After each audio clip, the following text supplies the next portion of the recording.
Boa noite, gente. Tá no ar o Politicação. Converso hoje com o coordenador executivo da campanha presidencial de Luiz Inácio Lula da Silva, Renato Simões. Boa noite, Renato. Boa noite, Sérgio. Estamos à sua disposição aí para batermos um papo aí sobre o programa do Lula, sobre a conjuntura. Muito bem, obrigado por aceitar o nosso convite. Lembrando que você daí de casa pode participar com base nas nossas mídias sociais. Renato, Lula já disse textualmente que não há razões para acreditar na justiça brasileira. Por que insistir na candidatura? Em primeiro lugar, porque nós acreditamos na inocência do Lula. Admitir que o Lula não pode ser candidato tem como pressuposto admitir que ele não será absolvido na última instância. Até agora, Lula vem sendo submetido a um julgamento caracterizado pela perseguição política, pela fragilidade das provas, pela inconsistência das sentenças e, portanto, nós temos uma larga jurisprudência no sentido de que candidatos que podem ainda ter a sua sentença reformada numa terceira instância têm o direito de ser candidato. Então nós não abrimos mão desse direito e acreditamos que existe um golpe em curso no Brasil que retirou de forma também irregular a presidenta Dilma, que manteve 2 vezes o presidente Temer a despeito de todas as provas contra ele e que aprovou um conjunto de reformas ou contra-reformas que vem retirando direitos da classe trabalhadora e que o presidente Lula é a principal peça da nossa resistência e da nossa capacidade de vitória. Por isso nós não abrimos mão da candidatura do presidente Lula e fazemos a disputa, apesar de toda a insegurança jurídica que existe hoje no Brasil, junto ao Poder Judiciário, tanto no plano nacional quanto no plano internacional, para assegurar a sua candidatura. O fato concreto é que o ex-presidente Lula está impedido de fazer campanha. Como abrir espaço para impulsionar essa base social considerável, da ordem de 40% da sociedade, e transferir os votos, de repente, numa eventual impossibilidade do Lula ser candidato, transferir esses votos num prazo aí de 20 dias?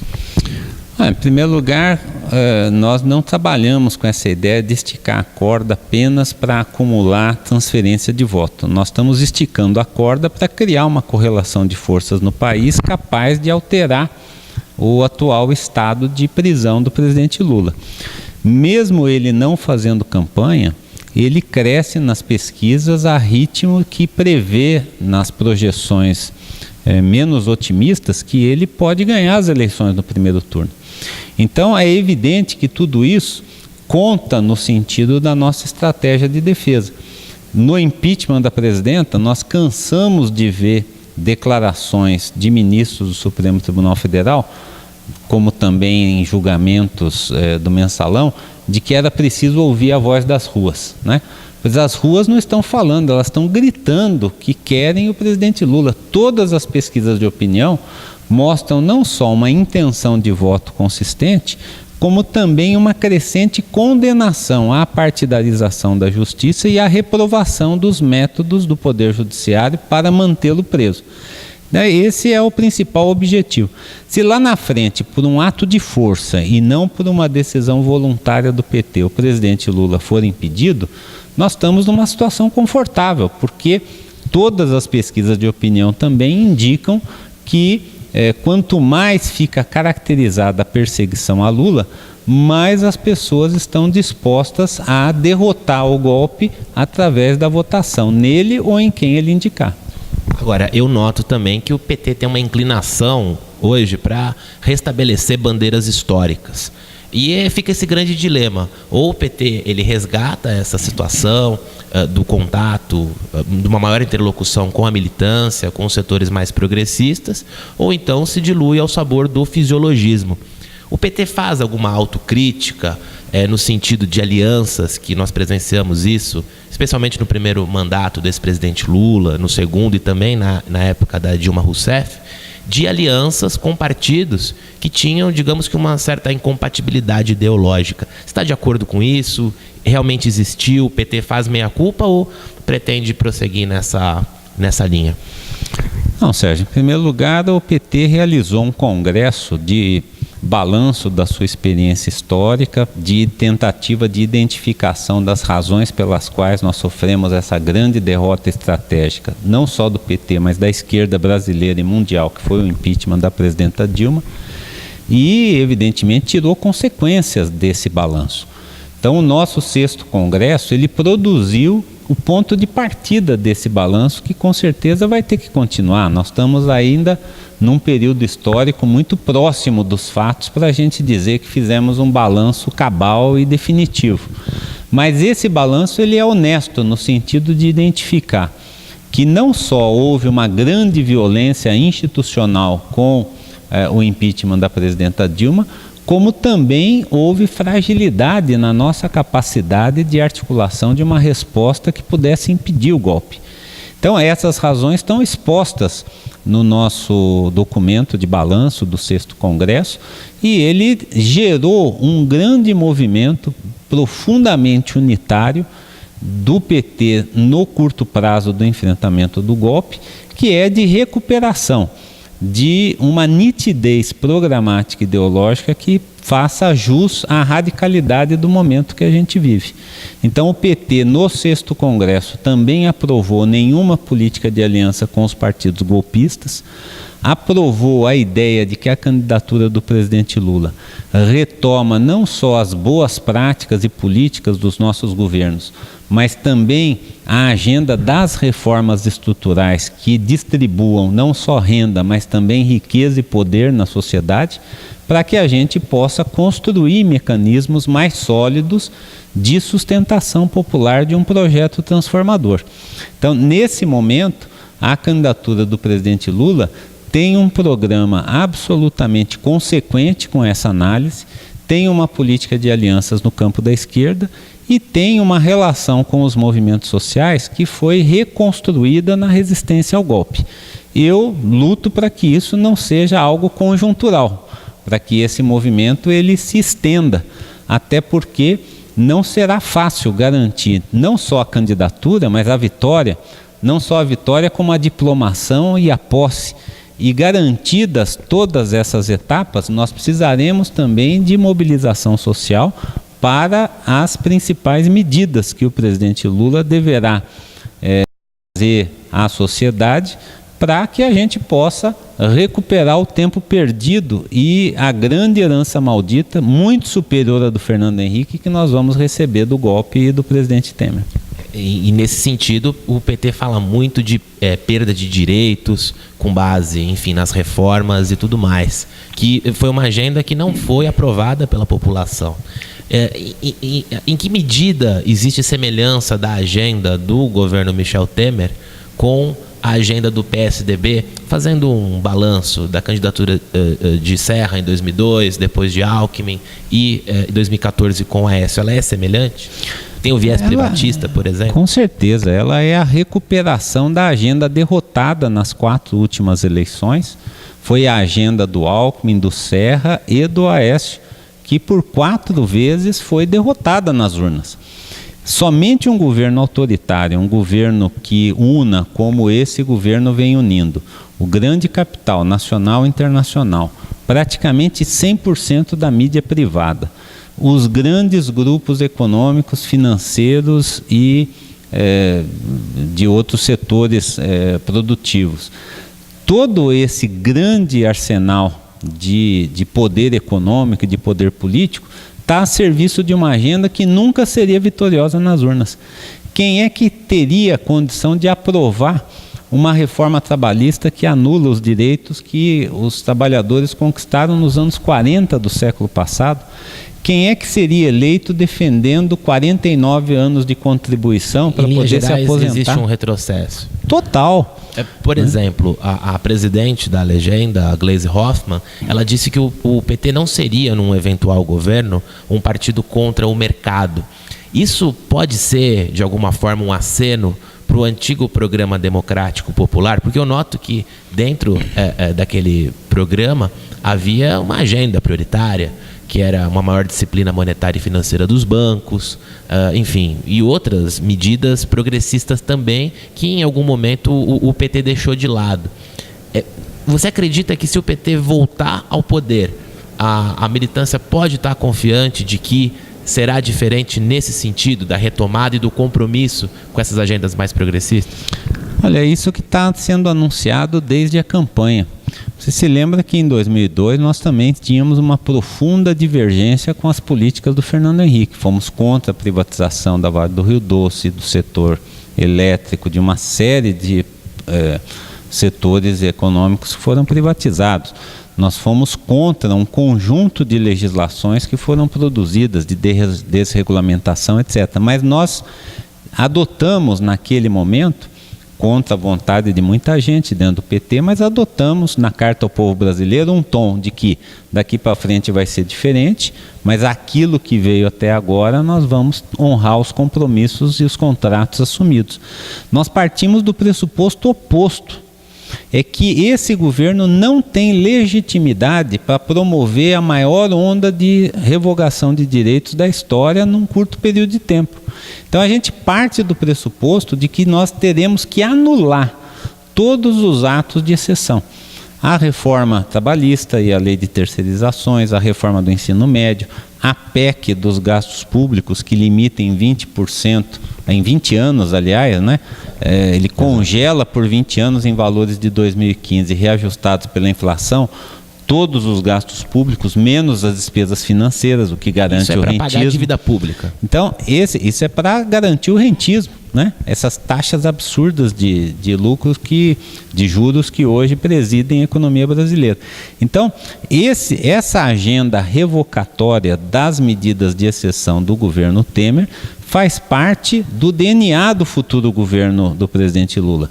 Por isso, elas garantem desde o início uma maior radicalidade na sua atuação e, ao mesmo tempo, uma maior necessidade de respaldo social às medidas iniciais do novo governo. Por isso é que nós pretendemos que boa parte dessas medidas seja tomada em plebiscito ou referendo, de modo que o povo possa se expressar se quer ou não quer continuar com esse legado golpista que nós vamos receber do presidente Temer. E é também um compromisso com a democracia participativa, consultar para saber nas bases quais são, enfim, quais que são realmente os desejos, né, do povo. Exatamente. Com base nessas situações, né? Há um claro arrefecimento da democracia representativa e o PT ele dá exemplos nisso ainda em administrações municipais com base no orçamento participativo, que promove essa interlocução maior com a população. O papo está excelente. Nós vamos agora para um breve intervalo e já voltamos no segundo bloco com mais Renato Simões.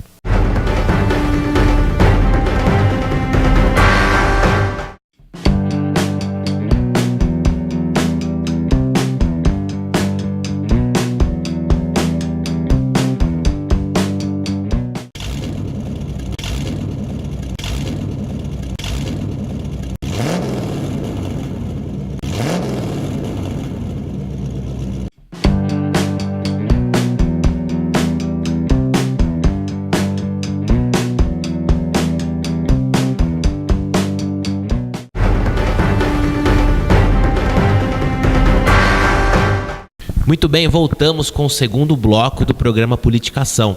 Converso hoje com o Renato Simões, ele que já foi deputado estadual e deputado federal também pelo PT daqui de São Paulo.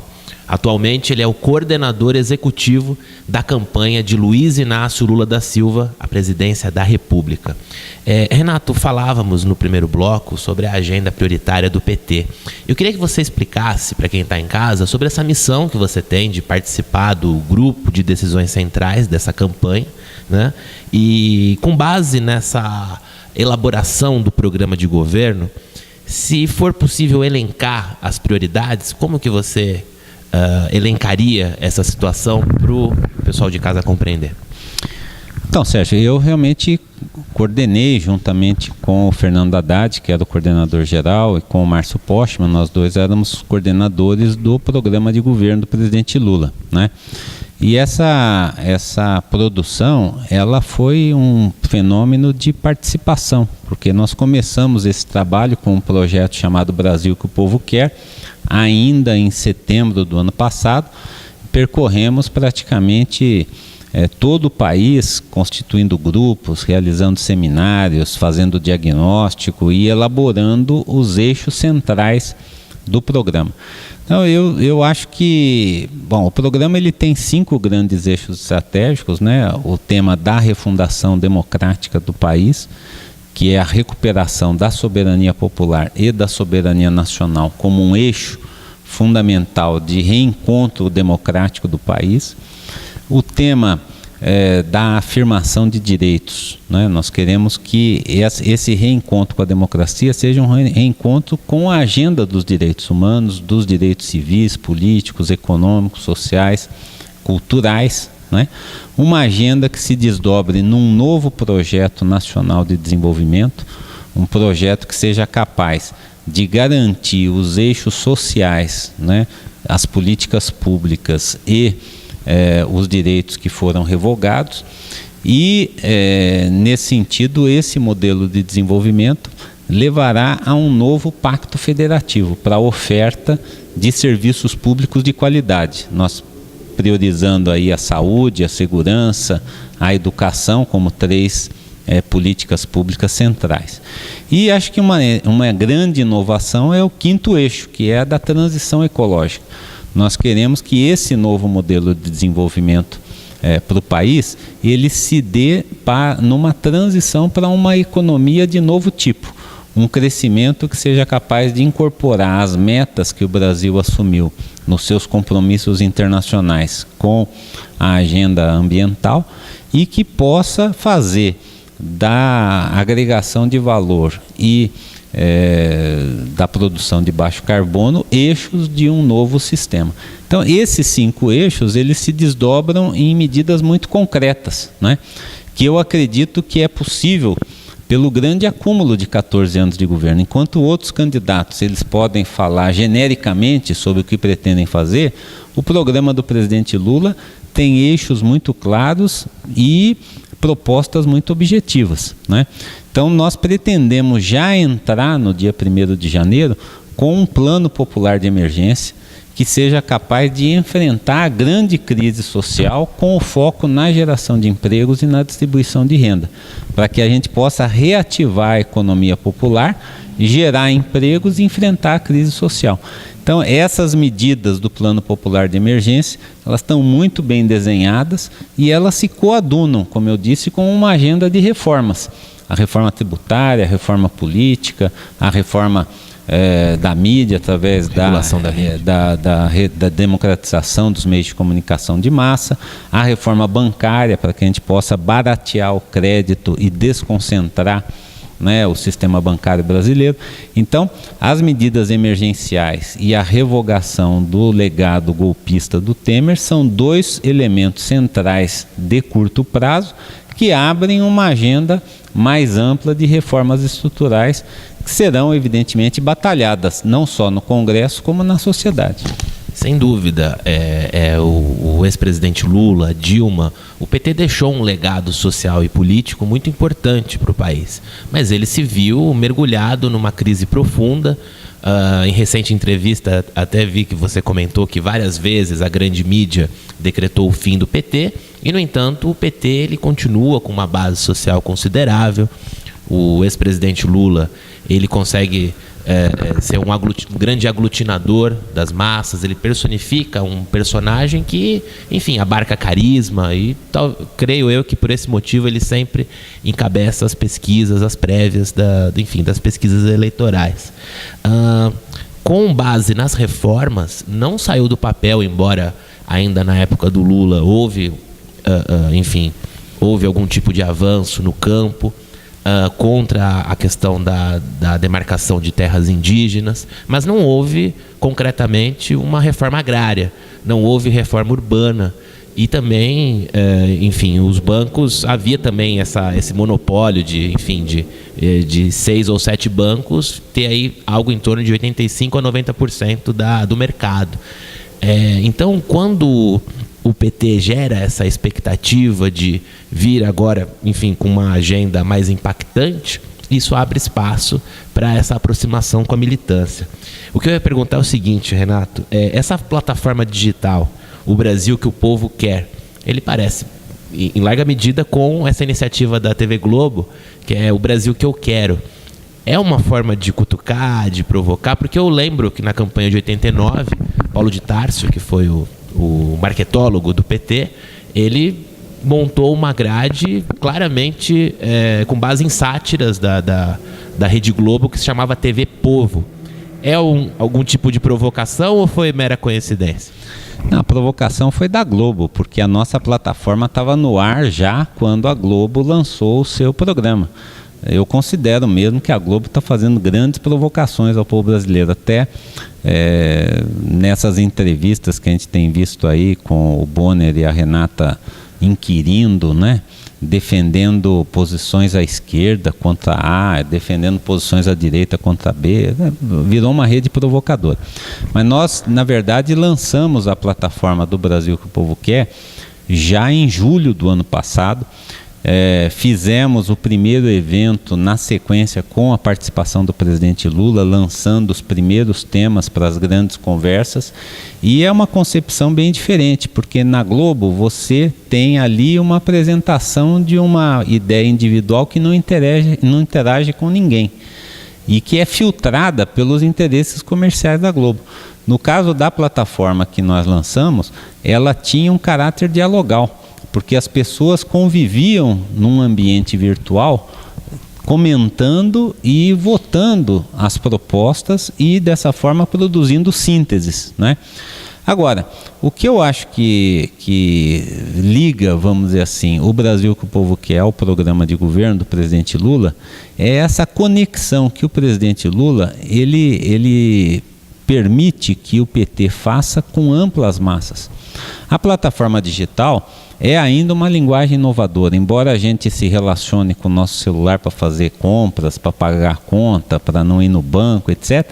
Boa parte da população ainda, principalmente a população mais pobre, que não tem acesso também à banda larga de qualidade, etc., ela não dialoga com esse instrumento. Mas a candidatura do presidente Lula, ele estabelece uma conexão com setores muito amplos da sociedade. E isso não é só uma questão, a meu ver, de carisma, também é uma questão de legado. Porque esse legado, ele mudou a vida das pessoas.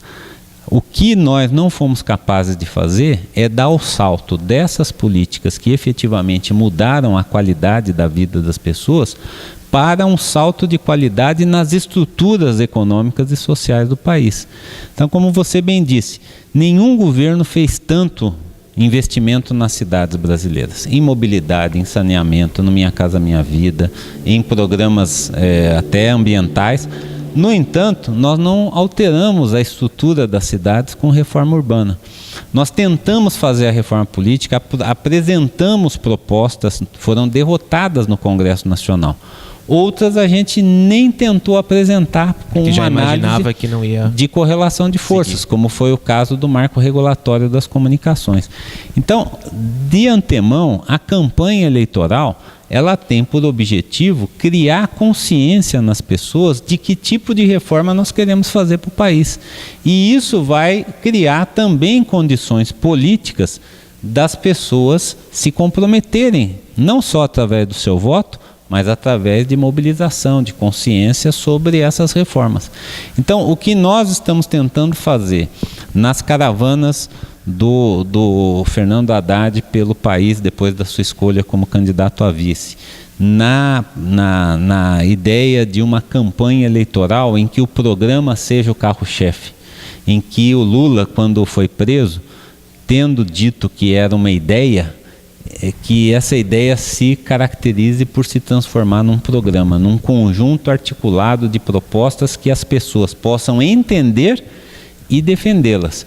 Então nós queremos que essa campanha eleitoral ela não seja apenas um conjunto de truques de marketing que possa sensibilizar ou que possa mobilizar emoções, mas que possa realmente ganhar corações e mentes para um projeto de transformação social do Brasil, em que a candidatura do presidente Lula é o instrumento eleitoral para alavancar todas essas mudanças. Agora, Renato, um tema que é pontual e que no passado o PT levou à potência máxima, enfim, um tema que abre um leque de interpretações que vem de encontro com essa situação da corrida eleitoral, que é o financiamento público de campanha. Antigamente nós tínhamos o financiamento empresarial, que era o elo forte da corrupção. A empresa vinha, ela bancava partidos e, enfim, campanhas, e lá na frente, obviamente, iria cobrar a fatura, enfim, com base em licitações fraudulentas, em qualquer tipo de prevaricação. Na época da Dilma foi aprovado a situação do financiamento público de campanha, e os partidos hoje têm a questão do fundo partidário. Como que você se posiciona nesse sentido? Bom, eu fui um grande batalhador disso, né? Tanto como relator desse assunto em vários congressos do PT, como quando deputado federal, porque essa é uma matéria da Câmara dos Deputados e do Senado. Mas é importante registrar que o Congresso Nacional rejeitou todas as propostas de reforma política que lhe foram feitas. E nós só chegamos ao financiamento público por uma decisão do Supremo Tribunal Federal, que entendeu que o sentido público da política estava sendo violado pelo princípio privado do financiamento. Total. Então, essa é uma contradição em termos, né? Se a política é de fato um instrumento para o bem público, se os valores que devem reger a política são os interesses públicos, você não pode fazer o financiamento privado organizar lobbies ilegítimos e bancadas no Congresso Nacional de acordo com seus interesses. Nós chegamos a um ponto que ninguém sabe o que pensa o PP, o PR ou o PTB, mas Centrão. Todo mundo sabe o que pensa a bancada ruralista, todo mundo sabe o que pensa a bancada evangélica, todo mundo sabe o que pensa a bancada da bala, porque são interesses econômicos que organizam a atuação parlamentar, e com uma contradição imensa. Se é verdade que os ruralistas representam social e economicamente, não é, 5% da população brasileira, eles têm hoje mais de 200 representantes na Câmara dos Deputados.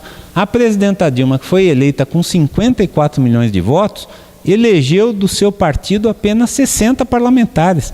Então, essa inversão é que torna a democracia representativa, como você mencionou no bloco anterior, um cenário de crise permanente. Porque as pessoas, como se dizia em 2013 nas ruas, esse sistema não nos representa. Então, se ele não nos representa, ele representa quem? Ele representa os interesses privados que, através do financiamento, formatavam a política de acordo com seus interesses. E aí o cidadão não vê a sua representação. Aí cabe à esquerda, ao PT, redobrar esforços para publicizar essa situação. Né? Porque, veja bem, se você está discutindo plano de saúde, a regulação de plano de saúde, e o relator, como foi, era um político, deputado, financiado pelos planos de saúde, você vai rever o Código de Mineração. O presidente e o relator do Código de Mineração eram os grandes financiados pelas mineradoras. É evidente que isso não nos representa, que eles estejam né? mancomunados. E por isso que eu defendo sim uma reforma política até mais ampla, porque nós defendemos outra conquista importante, o fim das coligações proporcionais, para dar mais nitidez programática aos partidos, né? Como também defendo o voto em lista partidária. Eu acredito que o financiamento público, nessas eleições nós já estamos vivendo uma contradição em que você vota em pessoas, então pessoas recebem recursos públicos. Mas isso não acaba valorizando o caciquismo?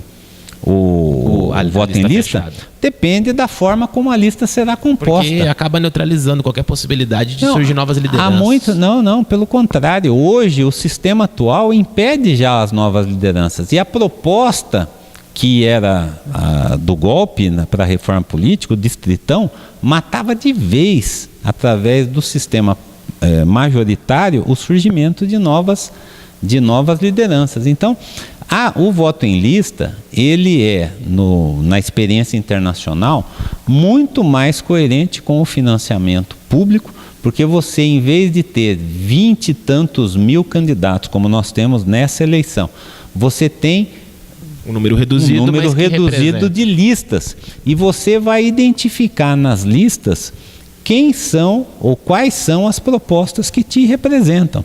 E a forma como a lista será composta é que vai fazer o que você disse há pouco, garantir democracia e participação na montagem. Por exemplo, você pode ter, eu não defendo, mas existe quem defenda, primárias, em que pessoas que nem são filiadas aos partidos políticos possam indicar. Existem outras possibilidades também. Prévias. No caso do PT, nós temos essa proposta já aprovada em Congresso. Se houver lista, ela será feita em convenções abertas a todos os filiados, com proporcionalidade de várias listas e paridade de gênero, de modo que a gente possa alternar homens e mulheres na lista. Existe a disparidade e cotas também raciais, que é isso que vai fazer o Congresso Nacional, que hoje tem 9% de mulheres, passar a ter 30%, 35%, 40%. A lista partidária é o melhor caminho para a renovação e para a alteração da subrepresentação que hoje jovens, mulheres e negros têm no Congresso Nacional. A inclusão, sem dúvida, deve ser prioridade. O papo está ótimo, quero saber mais sobre essas situações. O Politicação vai para mais um intervalo, voltamos já, não saia daí.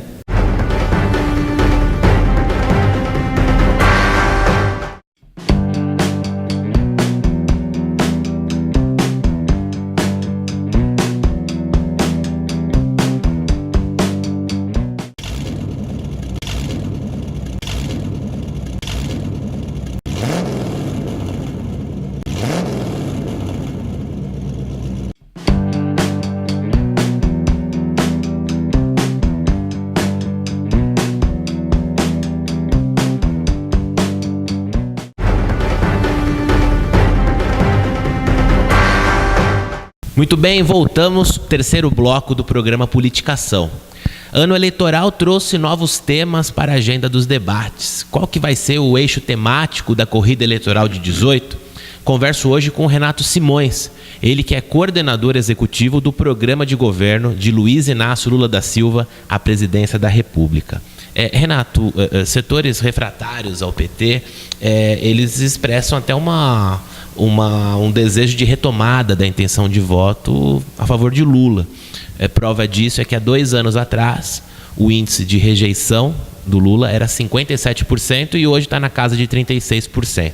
É uma diferença brutal de 21% de pessoas que hoje consideram a possibilidade de votar no PT. Você atribui isso a quê? Em primeiro lugar, a fragilidade dos ataques contra nós, que foram desmoronando a partir do momento em que aquela explicação simplista de que tudo era problema criado pelo PT e bastava retirar o PT para a situação se resolver, isso foi desmoralizado. O Temer, nesse sentido, ao aplicar um programa absolutamente impopular, ele gerou uma crise econômica e social no país tão grande que a comparação é inevitável.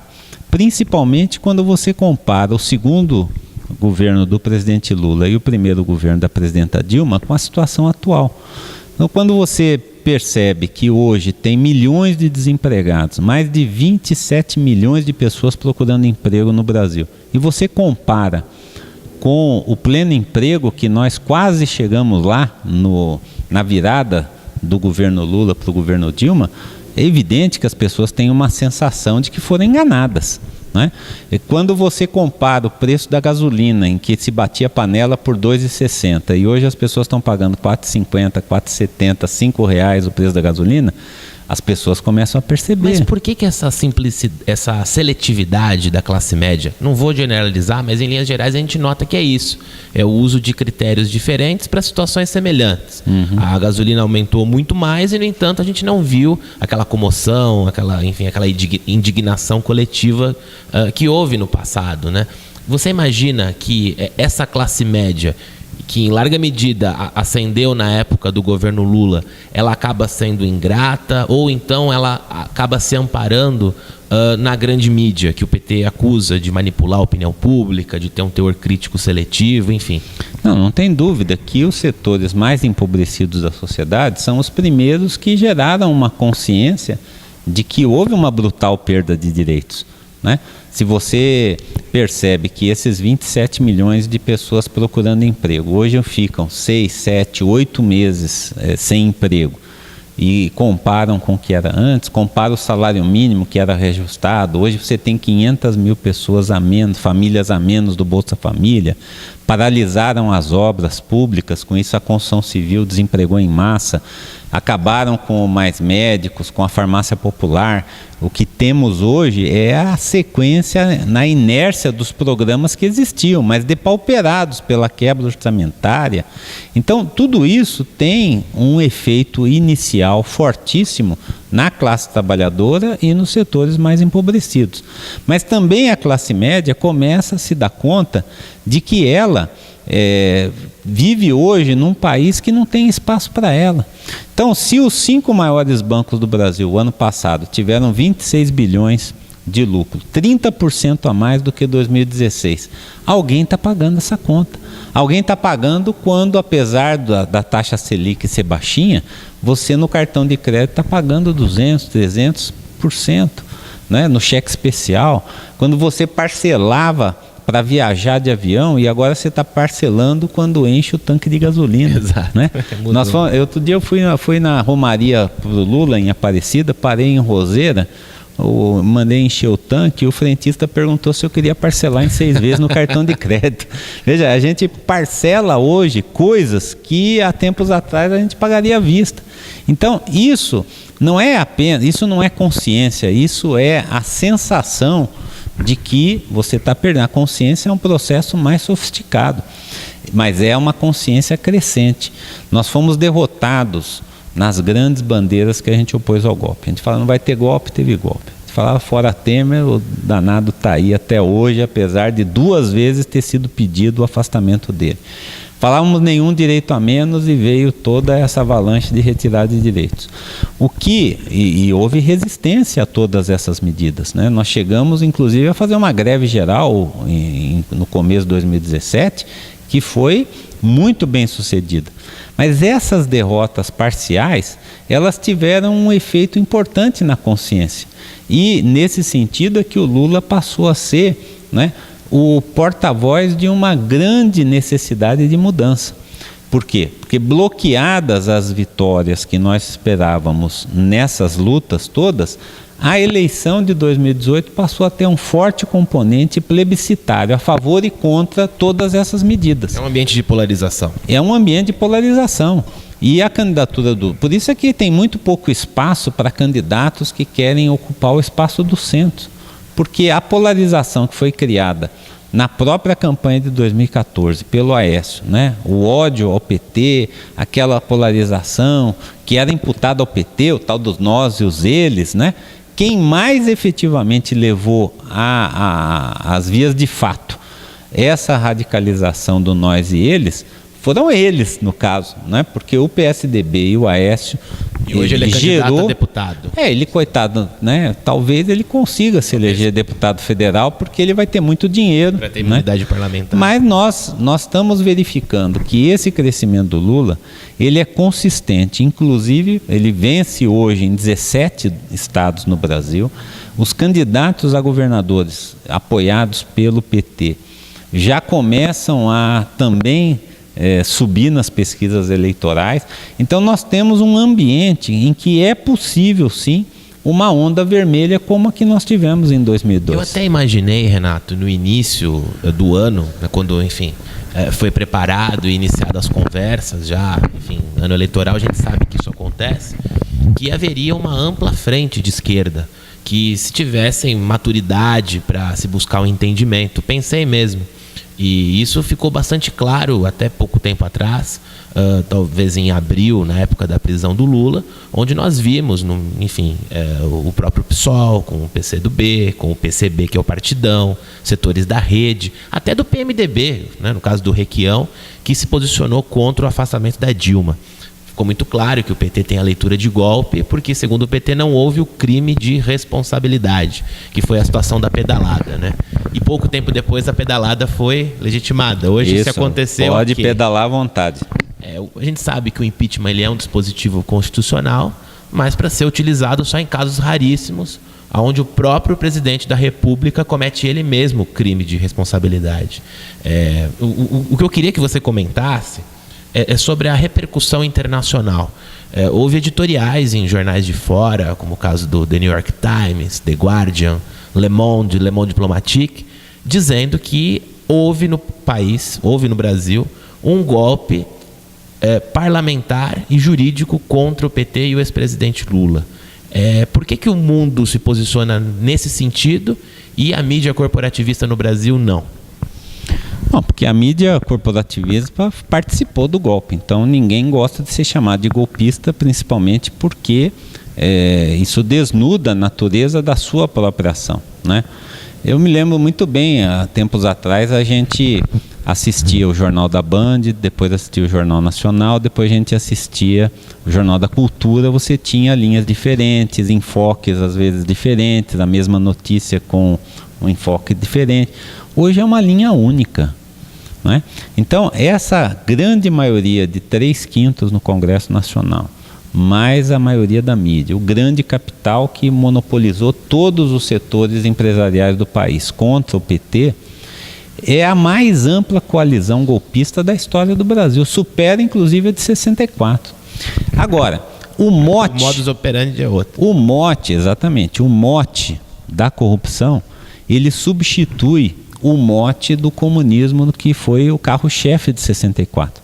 Ainda que em 64 também se falasse na corrupção, né, o golpe é contra a corrupção e o comunismo. O carro-chefe da destituição do Jango foi realmente as reformas de base, aquela ofensiva da Guerra Fria contra o comunismo, a vitória da Revolução Cubana, etc. Perfeito. No caso do Brasil, do século XXI, o mote você não podia explicar que isso é porque os mais ricos não conseguem privatizar, então, não, é por causa da corrupção, né? Então, isso inclusive atrasou a consciência internacional sobre o que estava acontecendo no Brasil. Muitos chefes de Estado, por exemplo, não quiseram entrar, e mesmo até hoje, com toda essa caracterização, nós não tivemos um isolamento diplomático maior do governo brasileiro. O Temer passou a não ser convidado para nada, o Brasil perdeu espaço nos fóruns internacionais, mas não houve um descredenciamento diplomático do governo brasileiro.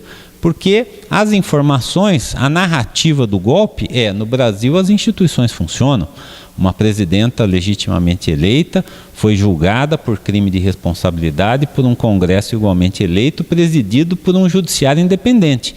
Essa narrativa, ela está da Globo no Brasil aos diplomatas brasileiros no exterior.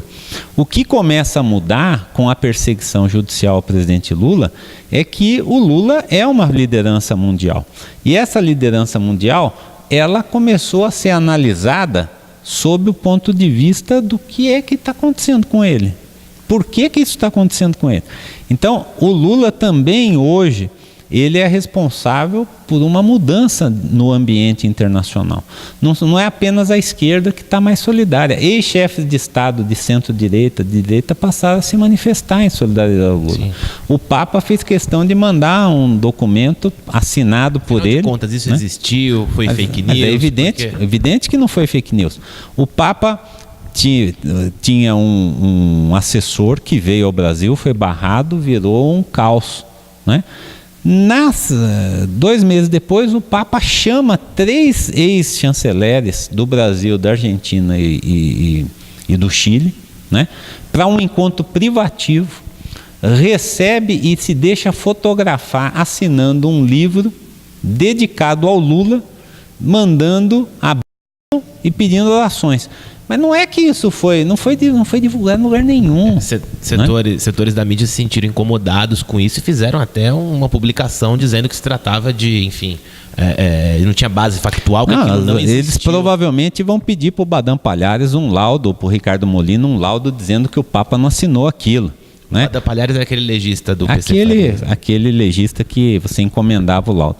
Então, o fato é que 2 dias depois o Papa recebe novamente uma delegação brasileira, a família da Marielle Franco, no Rio de Janeiro, o ex-ministro Paulo Sérgio Pinheiro, a jurista Carol Proner, mandam uma mensagem para Dilma, mande um abraço para ela, uma mulher honesta. Não, o Papa falou isso por quê? Porque ele é um bobo? Não, ele falou isso porque tem ele queria mandar a liturgia do cargo, né? Também. O fato concreto é que houve essa situação, mas houve muita timidez em publicizar, né? Não, aqui no Brasil foi ocultado. Veja agora o que estão fazendo com a decisão do Comitê de Direitos Humanos da ONU. Né? É a minha área. Né? Eu fui 10 anos presidente da Comissão de Direitos Humanos da Assembleia Legislativa. É uma militância de anos e anos. Os meus estudos na USP foi sobre direitos humanos, sistema internacional.